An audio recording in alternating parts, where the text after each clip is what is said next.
나눌 말씀은 누가복음 17장 20절 21절입니다. 세 번역으로 준비를 했습니다. 함께 봉독하죠. 시작. 바리새파 사람들이 하나님의 나라가 언제 오느냐고 물으니 예수께서 그들에게 대답을 하셨다.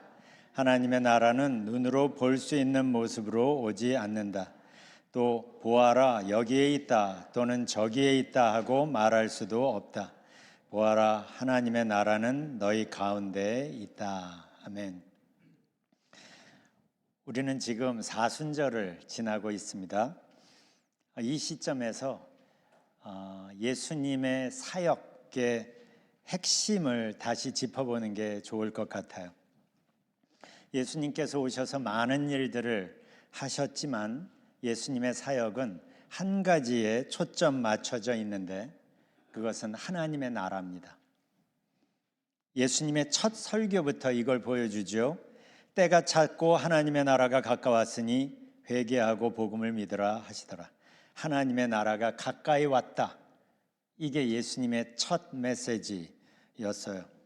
그리고 예수님은 그 하나님 나라를 우리에게 알려주시려고 우리가 이해할 수 있는 그 한도 내에서라도 이해할 수 있도록 알려주시려고 애쓰셨어요.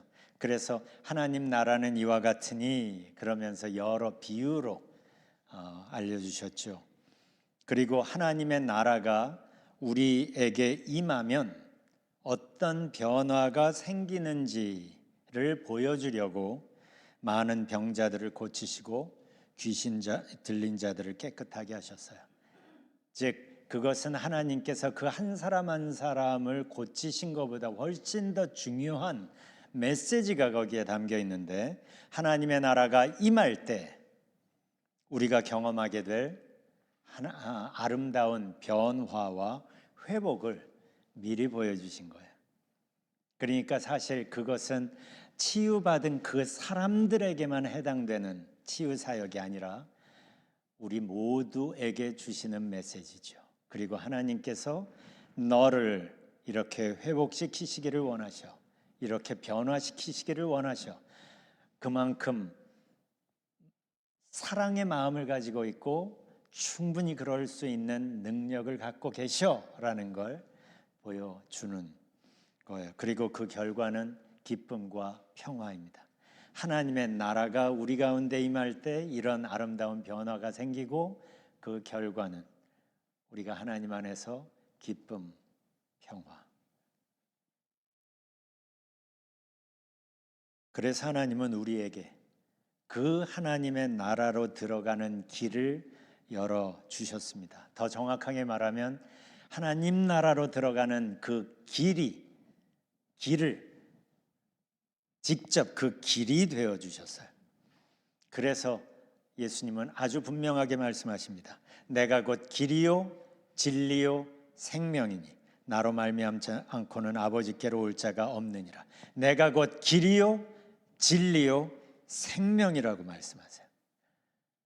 이 땅에 과연 누가 이런 말을 할 수 있을 것 같아요?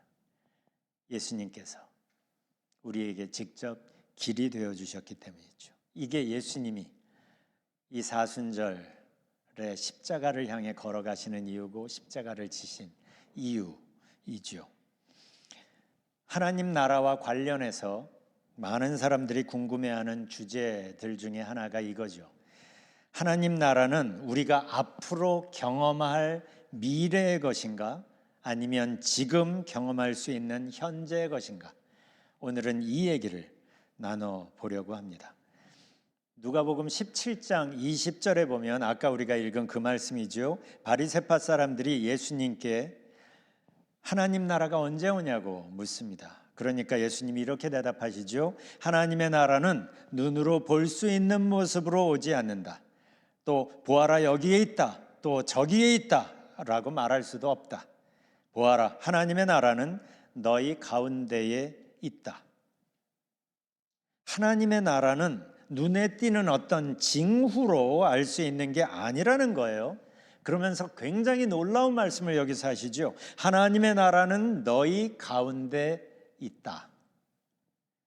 무슨 뜻인가요? 이런 의미가 담겨 있는 거죠. 하나님의 나라는 이미 너희 중에 임했단다. 왜냐하면 내가 지금 여기에 있기 때문이지. 내가 온 것이 하나님의 나라가 여기에 시작되었다는 의미란다. 마태복음 12장을 보면 예수님께서 귀신 들린 사람들을 막 고쳐주십니다. 그러니까 사람들이 놀라요. 그러자 바리새인들이 이런 말을 합니다. 이 사람이 귀신의 두목인 바알세불의 힘을 빌려서 귀신을 내쫓는 거야. 바알세불은 우리가 말하는 사탄입니다. 귀신의 두목인 바알세불의 힘을 빌려서 귀신을 내쫓는 거야. 그러니까 예수님께서 사탄이 사탄을 내쫓는다면 그 나라가 어찌 설 수 있겠느냐 하시면서 이런 말씀을 하세요. 내가 하나님의 성령으로 귀신을 쫓아낸다면 벌써 하나님의 나라가 너희에게 와 있는 것이다. 이건 중요하니까 한 번 더. 내가 하나님의 성령으로 귀신을 쫓아낸다면 벌써 하나님의 나라가 너희에게 와 있는 것이다. 그러니까 예수님의 오심은, 예수님께서 이 땅에 오신 것은 이미 하나님의 나라가 그때부터 이 땅에서 시작되었다는 거예요. 자, 그런데 누가복음 19장을 보면 예수님께서 조금 다른 얘기를 하시는 것 같습니다. 여기에서 하나님의 나라에 대한 개념을 조금 우리가 더 넓힐 필요가 있어요. 여기서 누가복음 19장에서 10개의 문화 비유, 문화는 화폐 단위죠. 10개의 문화 비유를 말씀하시는데 이 비유를 하신 이유부터 성경은 이렇게 먼저 설명합니다. 11절, 이 비유를 드신 것은 예수께서 예루살렘에 가까이 이르신 데다가 사람들이 하나님의 나라가 당장에 나타날 줄로 생각하고 있었기 때문이다. 예수님께서 예루살렘에 들어가셔서 다윗 왕국을 회복할 뭔가를 하실 것이라고 사람들이 기대했었던 거죠. 우리가 흔히 말하는 정치적 메시아라는 우리가 여러 번 얘기했었어요. 그러니까 사람들이 다 그런 기대를 갖고 있는 걸 예수님도 아시고 예수님이 이 비유를 그래서 말씀하셨다는 거예요. 우리는 오늘 이 비유를 다 살피지는 않겠지만 앞부분을 우리는 눈여겨볼 필요가 있습니다. 예수님의 앞으로의 계획을 암시하고 있기 때문에 그래요. 그래서 바로 이어지는 12절, 어떤 귀족이 왕위를 받아오려고 먼 나라로 가게 되었다. 그는 10명의 종을 불러 한 문화씩 10문화의 돈을 나누어 주었다.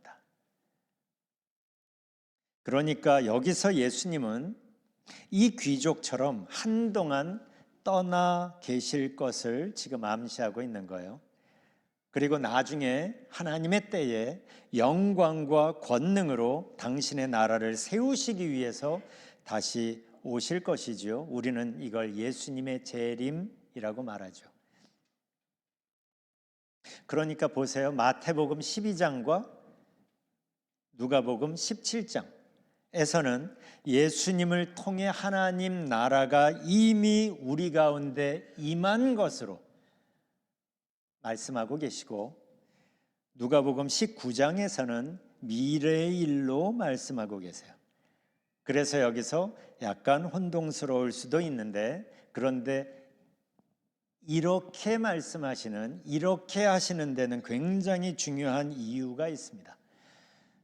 하나님의 나라는 분명히 예수님을 통해, 예수님이 이 땅에 오심으로 이 땅에 하나님의 나라는 예수님을 통해 시작이 되었습니다. 그런데 아직 완성은 되지 않은 상태인 거예요. 그래서 이걸 신학에서는 already but not yet 이라는 표현을 씁니다. already but not yet. 하나님 나라는 이 땅에 이미 시작되었어요. 그런데 아직 완성되지는 않은 거예요. 왜냐하면 하나님 나라의 완성은 예수님의 재림과 최후 심판으로 마무리되어야 하기 때문이에요. 그 말은 은혜의 시대가 끝난다는 걸 의미합니다. 하나님 나라의 완성은 은혜의 시대가 끝나는 것을 말해요.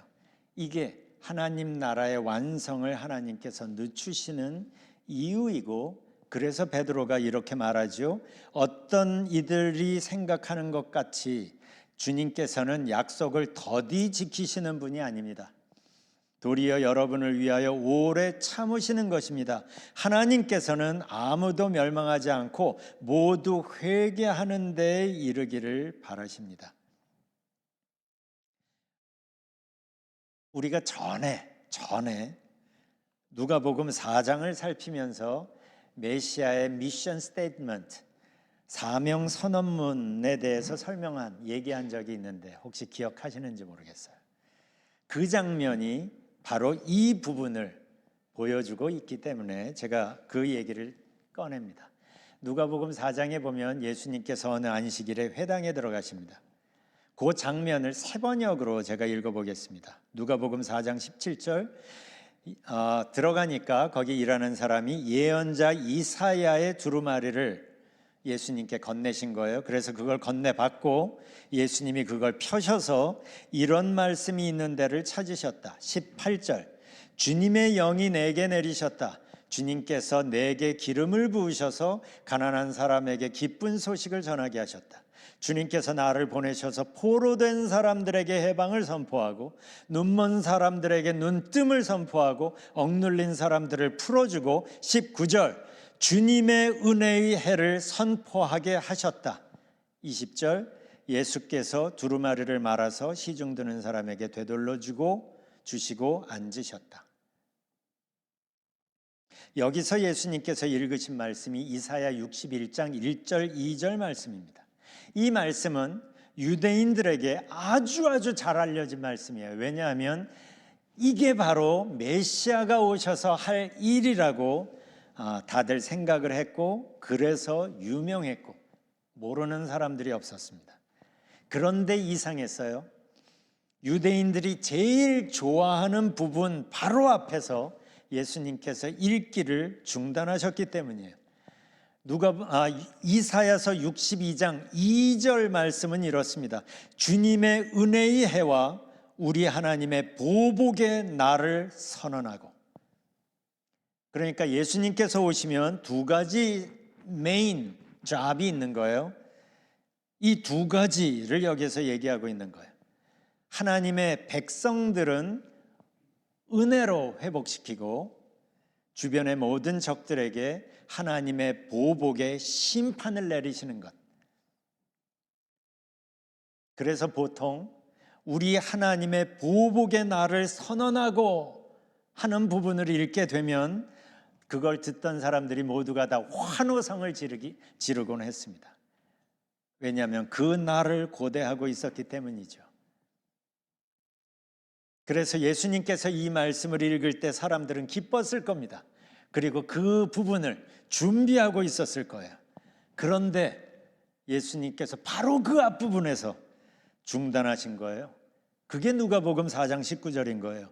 주님의 은혜의 해를 선포하게 하셨다 하고 예수님이 하나님의 보복 부분을 읽지 않으시고 두루마리를 접어서 주신 거예요.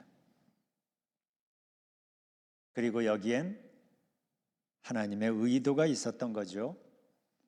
예수님의 첫 번째 강림은 십자가를 통한 하나님의 은혜와 회복에 초점 맞추어져 있었기 때문이에요. 그러니까 예수님을 통해 이 땅에 하나님의 나라가 시작된 것 맞습니다. 그래서 already 이미 시작되었다는 걸 얘기하는 거예요. 그런데 아직 마무리되지는 않은 거예요. 그래서 not yet 이라고 말한 거예요. 왜요? 하나님께서 은혜를 주시면서 또한 동시에 심판을 한꺼번에 하실 거라고 사람들은 생각을 했는데 하나님은 그걸 한꺼번에 하기를 꺼리셨던 거예요. 모든 사람들에게 다시 기회를 주고 싶으셨던 거예요. 하나님께 나올 수 있는 기회, 그래서 다시 살 수 있는 기회, 영생을 얻을 수 있는 기회, 진정한 복을 얻을 수 있는 기회를 모든 사람들에게 열어놓기로 작정하신 거죠. 요한복음 3장에 의하면 그 모든 사람들이 다 죄인들이었는데 말이죠.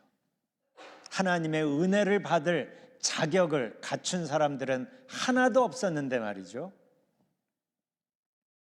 그래서 하나님은 은혜와 심판을 동시에 하시지 않고 그 둘 사이를 갈라서 중간에 시간을 두신 거예요. 그래서 예수님께서 첫 번째 오심으로 은혜의 시대가 열린 거죠. 그리고 우리는 그 은혜의 시대를 살고 있는 겁니다. 은혜의 시대라고 하면 죄를 회개하면 용서받을 수 있는 시기를 말하는 거예요. 하나님을 찾으면 만날 수 있는 때를 말하는 거예요.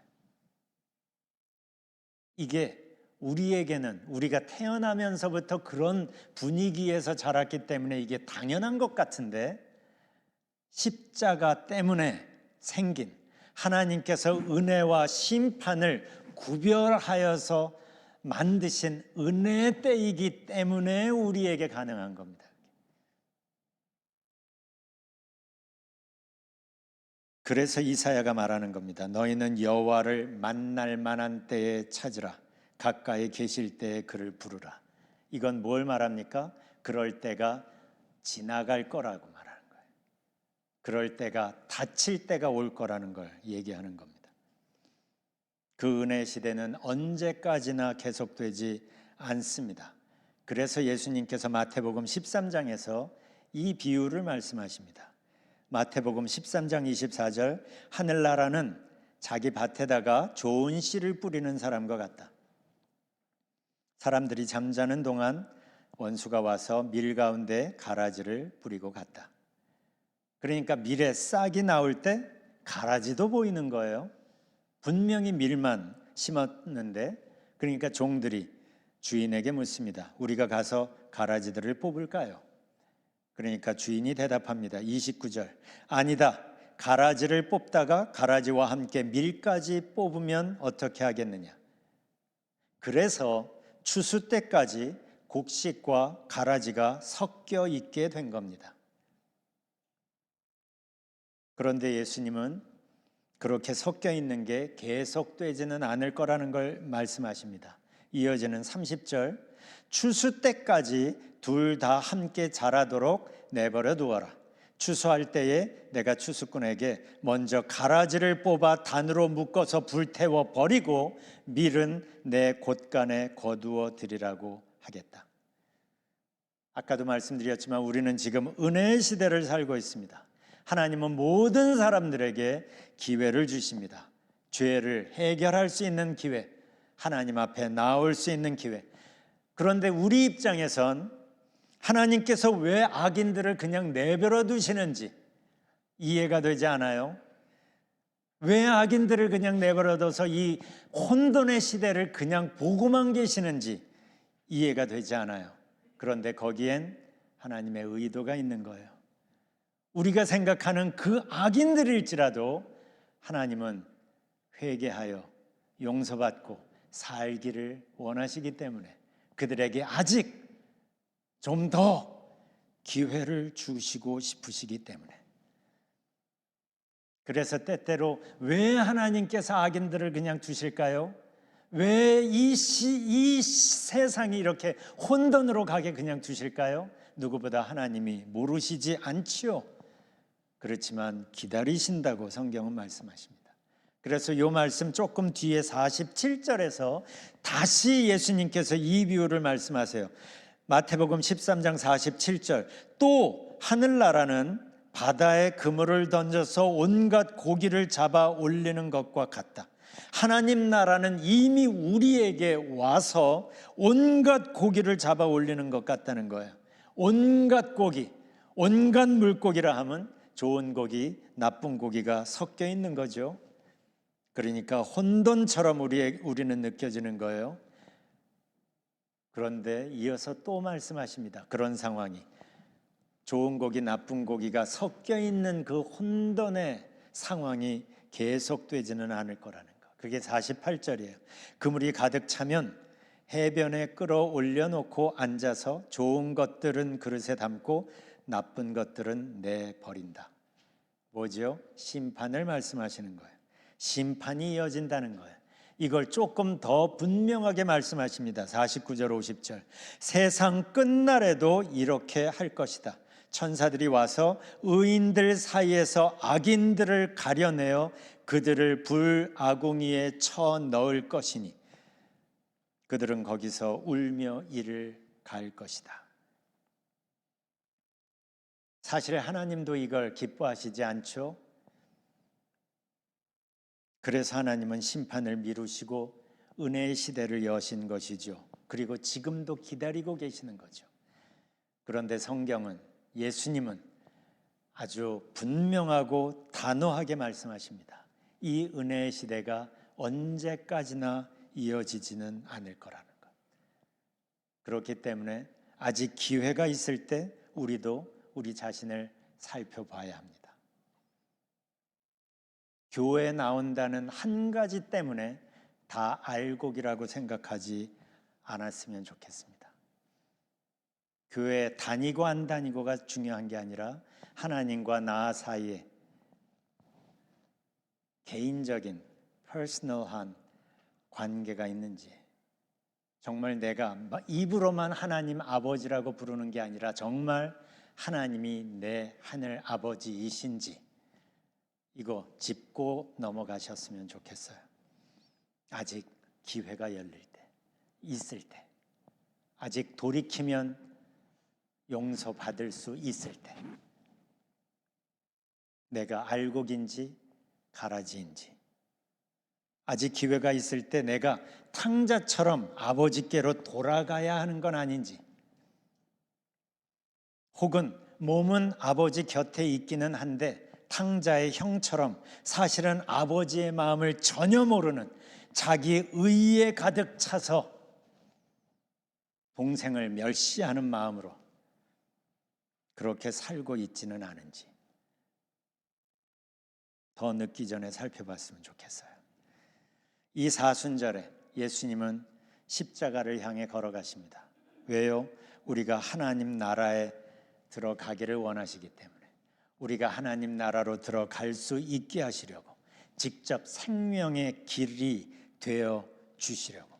여기에서 우리는 다시 나 자신을 살피셔야 합니다. 왜냐하면 혹시 예수님이 여시는 그 생명의 길을 나는 알고만 있지는 않은가? 아니면 그 길을 실제로 내가 걸어가며 예수님께서 말씀하시는 그 생명과 그 풍성함을 맛보며 살고 있는지, 그 생명의 길을 아는 것과 그 생명의 길을 사는 것은 아주 다르잖아요. 우리가 다 아는 얘기로 내 병을 고치는 약을 쥐고 그 약의 성분을 아는 것과 그 약을 내가 복용하는 것과는 비슷하지도 않잖아요. 여러분은 복음을 알고 있습니까? 아니면 그 복음을 먹고 복용하고 그 복음을 가지고 주님과 함께 살아가고 있습니까? 아직 은혜의 때가 열려 있을 때 우리는 이 부분을 진지하게 살펴보셔야 합니다. 지금 김 집사, 이 집사 따질 때가 아니에요. 지금 그 사람은 그 사람에게 맡기세요. 혹시 걱정이 되면 그 사람을 위하여 기도하십시오. 그건 좋아요. 그러나 내가 이 사람 저 사람 지금 얘기할 계제가 아니에요. 지금 알곡들 사이에서 있다고 착각하지 마십시오. 내가 정말 복음을 알고 있습니까? 정말 복음이 내 삶 속에서 액티베이트 되고 있습니까? 이거는 우리가 하나님 앞에 단독자로 나아가 하나님과 나 사이의 관계를 살펴봐야 할 문제예요. 혹시 관계가 있다고 할지라도 그 관계의 그 퀄리티를 생각해 보셨으면 좋겠어요. 전에 얘기했죠. 길 나름이죠. 산속에 보일락말락 나 있는 오솔길도 나름 지가 길인 줄 알아요. 맞아요. 걸어다니는 보행로도 길이고 찻길도 길이고 2차선, 4차선, 8차선도 길이에요. 똑같은 길이지만 퀄리티는 너무너무 다르죠. 하나님과 여러분 개인의 사이에 어떤 스타일의 어떤 퀄리티의 길이 나 있는지 보십시오. 혹시 길이 있는 줄 알았는데 없다면 내셔야죠. 혹시 있기는 있는데 오솔길이라면 자꾸 왔다 갔다 하시면서 그 길을 넓히십시오. 찻길로 넓히십시오. 4차선으로 넓히십시오. 그래서 하나님의 은혜가 그 퀄리티만큼, 그 통로의 크기만큼 내가 받고 누리며 살 수 있지 않겠습니까? 이 사순절이 그래서 중요합니다. 십자가의 의미를 생각하고 예수님이 왜 그렇게까지 하시면서 우리에게 하나님 나라를 보여주고 설명해주고 또 그 하나님 나라로 들어갈 수 있는 길이 직접 되어 주셨는지, 왜 하나님은 당신의 외아들까지도 십자가에 내어 걸기까지 하시면서 우리에게 오셨는지, 이것은 그냥 교리가 아니라 성경 말씀이 아니라 저를 포함하여 우리 한 사람 한 사람에게 하나님께서 주시는 메시지이기 때문이에요. 혹시 탕자는 아닙니까? 하나님 앞으로 오십시오. 교회에서 오랫동안 있었다고 착각하지 마십시오. 탕자의 형일 확률이 생각보다 높습니다. 아버지의 마음을, 아버지와 마음과 마음이 오고 가는 대화를 언제 하셨는지 한번 살펴보십시오. 왜 이렇게 우리가 얘기할까요? 하나님의 은혜는 아직 열려 있기 때문이고 하나님은 우리 한 사람 한 사람을 아직도 기다리고 있기 때문이고 우리가 살기를 원하시기 때문이고 우리가 영생을 누리기를 원하시기 때문이고 우리가 그 풍성함을 맛보며 오늘 하루를 살아가기를 원하시기 때문이에요. 예수님께서 이 땅에 오심으로 이미 우리 앞에는 하나님의 나라가 열렸고 이미 우리는 그 하나님의 나라를 맛보며 하루하루를 살아가야 하고 그걸 돕기 위하여 성령 하나님께서 우리 안에서 일하고 계십니다. 죽어서 천국 가는 게 아닙니다. 지금 오늘 천국을 맛보며 하나님과 함께 사십시오. 그게 복음입니다. 이 시간에 하나님의 임재 앞에서 한번 시간을 가졌으면 좋겠습니다. 하나님의 사랑 알고만 있어요? 마음속으로 품어보십시오. 그리고 그 하나님의 사랑에 내 온 마음으로 반응하십시오. 하나님 사랑해요.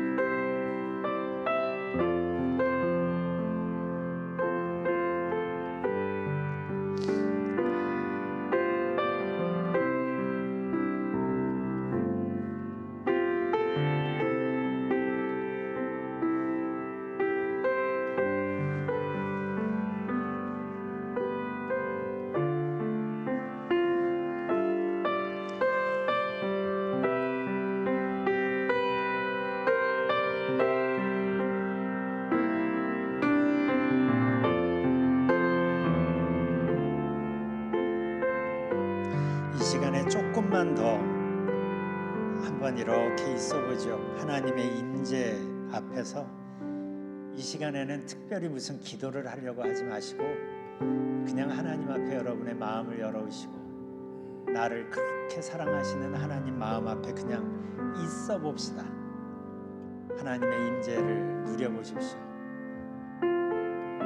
하나님의 평화를 한번 누려보십시오. 그 어떤 문제보다 크신 하나님께서 우리에게 팔 벌려 기다리고 계십니다. 그 하나님의 품 안에서 잠깐 시간을 좀 가져보십시오.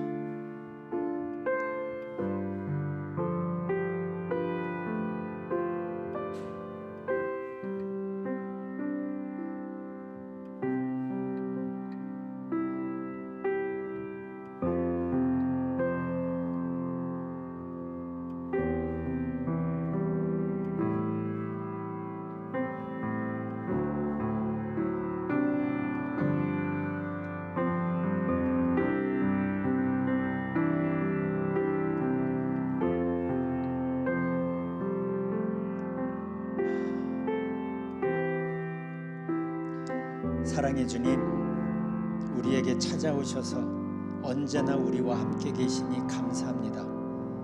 우리에게 하나님 나라를 알려주시고 또 우리가 하나님 나라로 들어갈 수 있도록 친히 길이 되어 주시니 감사합니다. 주님과의 친밀한 교제를 통해 말씀하신 풍성한 삶을 맛보며 오늘을 살게 하여 주시고 주님 안에서 영원토록 이어지는 평화와 기쁨을 맛보며 누리며 살게 하여 주세요. 그리고 그 생명과 그 기쁨이 우리를 통하여 우리 이웃들에게 흘러갈 수 있도록 하나님 우리를 사용하여 주세요. 예수님 이름으로 기도합니다. 아멘.